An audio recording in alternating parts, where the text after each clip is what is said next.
আজ অন্নপূর্ণা ট্রেকের শেষ দিন। চমরং গ্রামের ঝলমলে রোদ আর পরিষ্কার আকাশে অন্নপূর্ণার চূড়াগুলো সূর্যের আলোয় ঝলসে উঠেছে। ঠান্ডা হাওয়া আর পাহাড়ের নীরব সৌন্দর্য যেন চুপি চুপি বলছে, অনেক তো হলো পাহাড় দেখা, এবার চলো বাড়ি ফিরে যেতে হবে।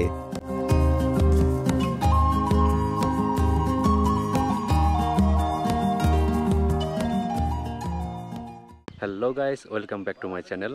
অন্নপূর্ণা ভ্রমণের ষষ্ঠ পর্বে সবাইকে স্বাগতম। এখন আমি আছি চমরংয়ে, যেটা কিনা সমুদ্রপৃষ্ঠ থেকে 2170 মিটার উচ্চতে অবস্থিত।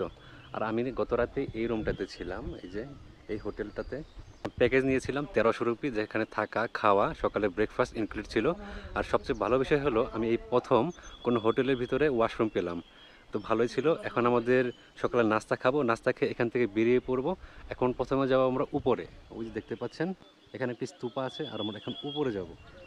উপরে যেয়ে ওখান থেকে আমরা ঝিনু হয়ে পোখরা চলে যাব, যেখানে দেউরালিতে প্রচুর ঠান্ডা ছিল, এখানে কিন্তু অতটা ঠান্ডা না, অনেকটাই গরম। তো এখন সময় হলো নাস্তা খাওয়ার, নাস্তা খেয়ে আমরা বেরিয়ে পড়বো।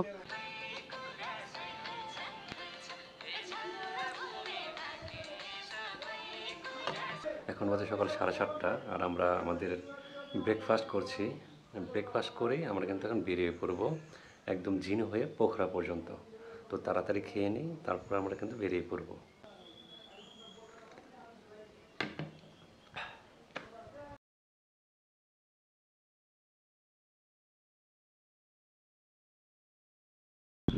আমার এই হোটেল থেকে কত সুন্দর ভিউ দেখা যায় দেখুন। ওই যে একটা পাহাড় দেখা যাচ্ছে, ওটি হচ্ছে অন্নপূর্ণা সাউথ, খুবই সুন্দর। ওখান থেকে কিছু গ্রাম দেখা যাচ্ছে, ওগুলো হচ্ছে সিনওয়া। তো খাওয়া দাওয়া শেষ, এখন সময় বের হয়ে পড়ার। আমি কিন্তু অলরেডি আমার ব্যাকপ্যাক রেডি করে ফেলেছি।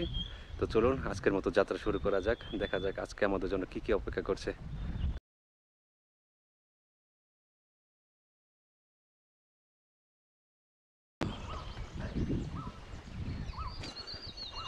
নিচে থেকে খাড়া উঠে এলাম, এখন আবার খাড়া সিঁড়ি।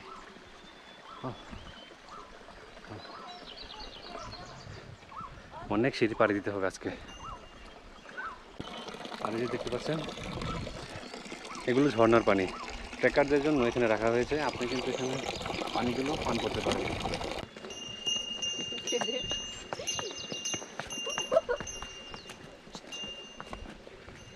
অনেকেই দেখতে পাচ্ছি তারা ঘোড়ায় করে উপরে উঠছে। যে সিঁড়ি, হাঁটতে গেলে অবস্থা খারাপ হয়ে যাবে।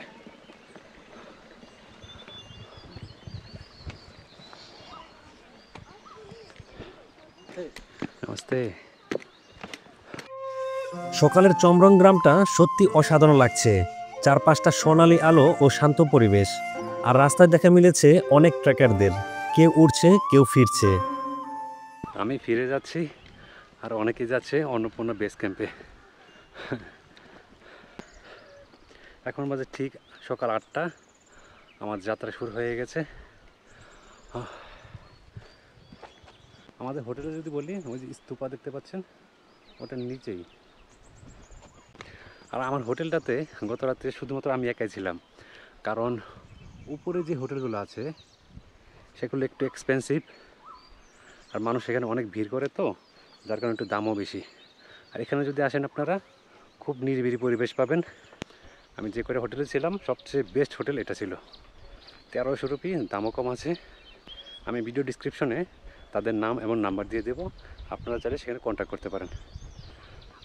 চলুন।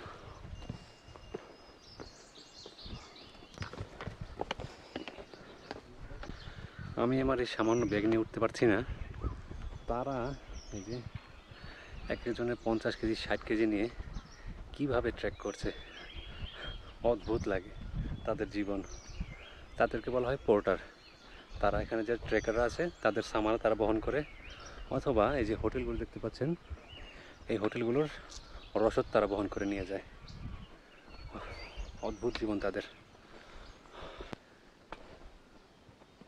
এখানে কমলা তারা সেল করছে। এই পাহাড়ি যেই জায়গাগুলো দেখছেন, এখানে তারা উৎপাদন করে, এবং এখানেই এই রাস্তার পাশেই তারা সেল করে থাকে।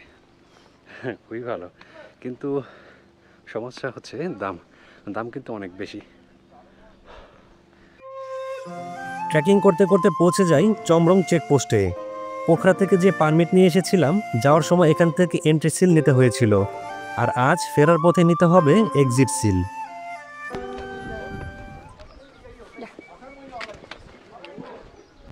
চমরং চেকপোস্ট থেকে আমার এক্সিট পারমিট নিয়ে নিলাম। তো আমরা এখন অফিসিয়ালি নেপাল সরকারের ওয়েবসাইটে আমরা অন্তর্ভুক্ত হয়ে গেছি। আমরা কিন্তু অলরেডি এবিসি কমপ্লিট করে নিয়েছি, এটাই তার প্রমাণ। এখন আমরা এই জায়গাটাতে আছি, আর একটু উপরে উঠতে হবে। উপরে উঠলে সোজা নামতে হবে। এই যে এখানে আছে ঝিনুক, আর এখান থেকে আমরা নিচে নামবো একটু, এই যে নিউ ব্রিজ, সাসপেনশন ব্রিজটা, সেখান দিয়ে আমরা সোজা চলে যাব পোখরা। তো আমাদের গন্তব্য থেকে আর কিন্তু বেশি দূরে না, আমরা আর কিছুক্ষণ হাঁটতে হবে। এখন ওই যে উপর দেখতে পাচ্ছেন গ্রামগুলো, উপর থেকে সোজা নামতে হবে। এতটুকু জায়গা জাস্ট উঠতে হবে, তারপর শুধু নামা আর নামা। সেই জায়গার জন্য অপেক্ষা করছি আমি, কখন শুধু নামবো। এই চেকপোস্টের সামনে একটি ব্যানার দেখতে পাচ্ছি, এখানে লেখা আছে কোন কোন জায়গায় কোন কোন হোটেল আছে, সকল হোটেলের লিস্ট দেওয়া আছে। নেপাল সরকার থেকে খুবই একটা সুন্দর একটা কাজ করেছে তারা। আরেকটা বিষয় আমি খেয়াল করলাম এই এবিসি ট্রেকিংয়ে এসে, যেটা হচ্ছে ফরেনারদের মধ্যে এখানে প্রায় 50% মানুষই হচ্ছে চাইনিজ। তারা চায়না থেকে এসেছে ট্রেক করার জন্য। বাংলাদেশি অনেক কম, একদমই কম, আমি খুব কম পেয়েছি।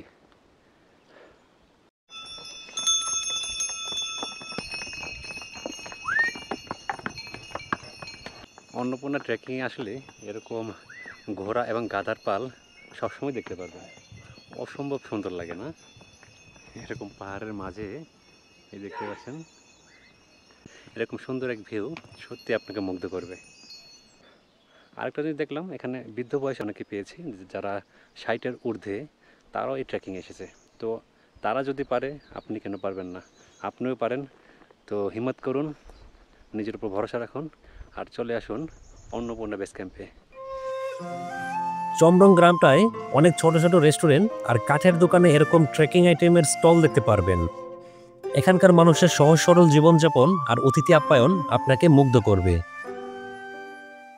রাস্তার দুধারে এরকম অনেক নল দেখতে পাবেন, যেখান থেকে আপনি আপনার বোতলটা রিফিল করতে পারেন। আমি করে নিলাম, হাফ নিলাম, কারণ এখানে অসংখ্য পেয়ে যাবেন। হাফ খাবো, আবার ভরবো, আবার হাফ খাবো। গতকাল থেকে আপনাদের সেই সিনেমা থেকে এই টাওয়ারটি দেখাচ্ছিলাম, এটি হচ্ছে একবার চমরঙের উপরে।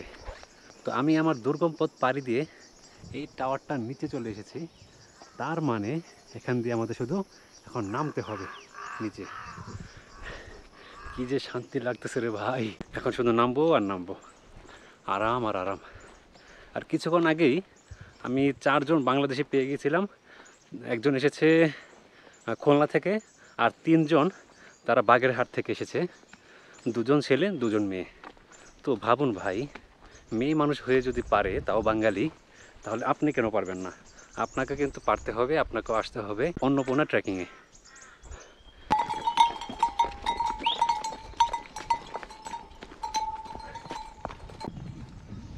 এবিসি ট্রেকিং আসার পর এরকম কত যে ট্রাফিক জ্যাম পেলাম, এগুলো গাড়ির ট্রাফিক না, এগুলো হলো গাধা এবং ঘোড়া ট্রাফিক। ভালোই লাগে না? আর যখন চলে একটা সাউন্ড করে, তাদের গলা একটা বেল লাগানো আছে, তো তখন চলে তো একটা সাউন্ড হয়, খুবই ভালো লাগে। এখন শুধু আমরা নামছি, এখন শুধু নামার পালা। এখান থেকে হেলিকপ্টার আওয়াজ শোনা যাচ্ছে, হয়তোবা কেউ হেলিকপ্টারে করে এই অন্নপূর্ণার বেস ক্যাম্প ট্রেকিং করছে। যাদের বাজেট ভালো তারা কিন্তু এরকম হেলিকপ্টারে করে ট্রেকিং করতে পারেন। তো আমার তো বাজেট নেই, আমি ট্রেকিং করে যাচ্ছি। আসলে ট্রেকিং মানে কি? ট্রেকিং মানে হলো দুর্গম পথ, রোদ, বৃষ্টি, ঝড়, এরকম দুর্গম পথ দিয়ে হেঁটে হেঁটে যাওয়া, এটার মানে তো ট্রেকিং। তো ট্রেকিংয়ে যদি আসেন, আমার মনে হয় এরকম একটি অভিজ্ঞতা জীবনে প্রয়োজন। কারণ ট্রেকিং মানে কিন্তু হেলিকপ্টারে করে যাওয়া না, ট্রেকিং মানে এরকম হেঁটে হেঁটে এরকম দুর্গম পথ দিয়ে কষ্ট করে করে উপরে যাওয়া। তো আপনারা যারা বাজেট ভালো, তারা কিন্তু এরকম হেলিকপ্টার করে আসতে পারেন। হাঁটতে হাঁটতে পৌঁছে গেলাম চমরং গ্রামের শেষ প্রান্তে। এই যে গেটটি দেখছেন, এখান থেকে চমরং গ্রাম শেষ। এরপর থেকে শুরু ঝিনু গ্রামের এলাকা। এখান থেকে পথটা শুধু নিচের দিকেই নামতে হবে। চমরং থেকে একটু নিচে নেওয়ার পর আরও কিছু গেস্ট হাউস দেখতে পেলাম, এগুলো কিন্তু চমরং। আর এই দেখতে পাচ্ছেন, এই সাইনবোর্ডটার মানে হচ্ছে আমি এখন চমরং থেকে বের হয়ে যাব। Namaste. Namaste. You from? I like to guess. I'm from Bangladesh. You? You're from Bangladesh. Yes. Italy. Italy? Yeah. Nice to meet you. My pleasure, man. Enjoy. Enjoy. আমি আমার সামনে দেখতে পাচ্ছি ওই সাসপেনশন ব্রিজটি, ওই দেখতে পাচ্ছেন কতগুলো বাড়ি। এই প্রথম দেখলাম, কি যে ভালো লাগছে রে ভাই।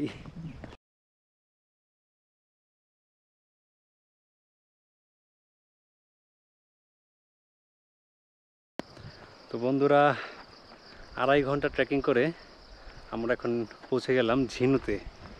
ওই যে দেখতে পাচ্ছেন পাহাড়টা, ওই পাহাড় থেকেই আমরা এদিক দিয়ে নেমে আসলাম।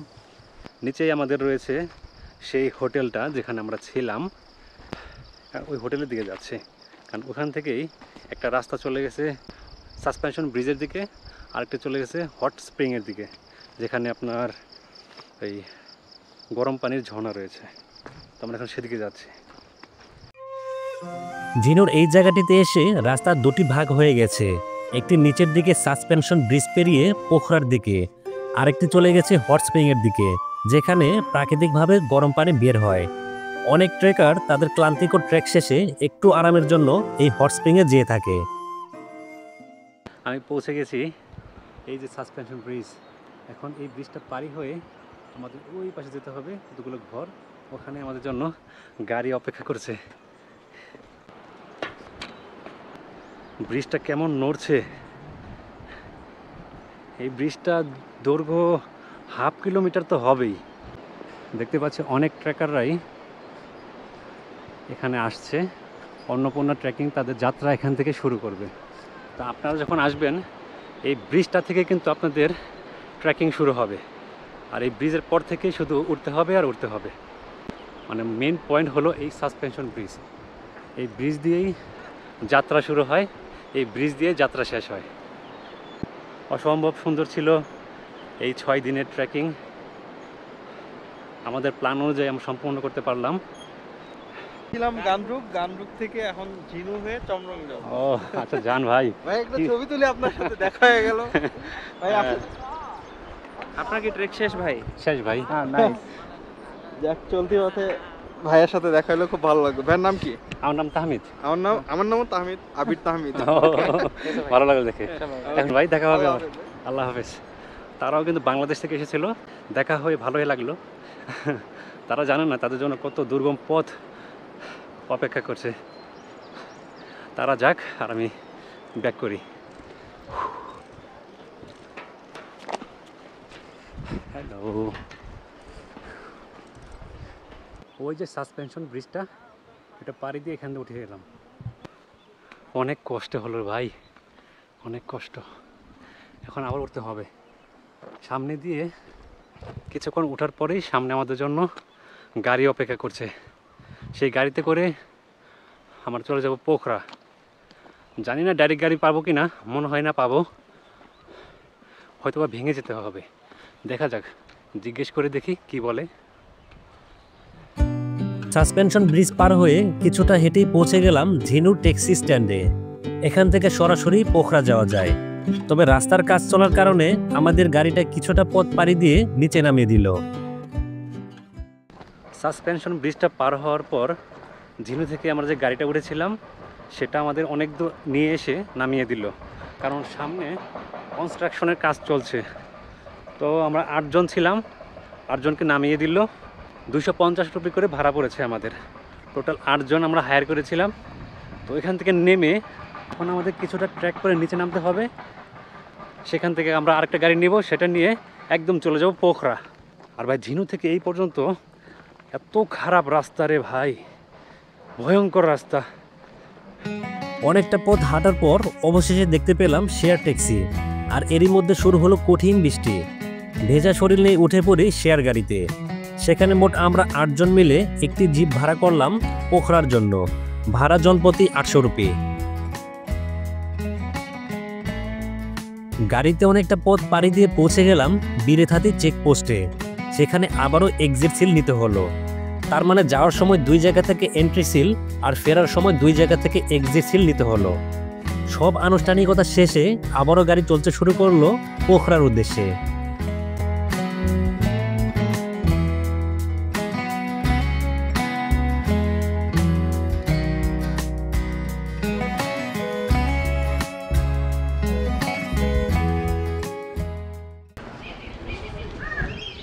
তো বন্ধুরা, আমি পৌঁছে গেছি আমার হোটেলে।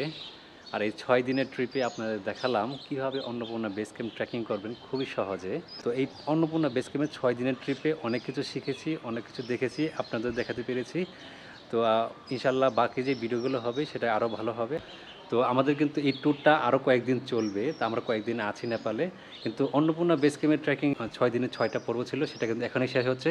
তো বন্ধুরা, আজকের ভিডিওটা এই পর্যন্তই। দেখা হবে পরবর্তী কোনো ব্লগে। ভালো থাকুন এবং সুস্থ থাকুন।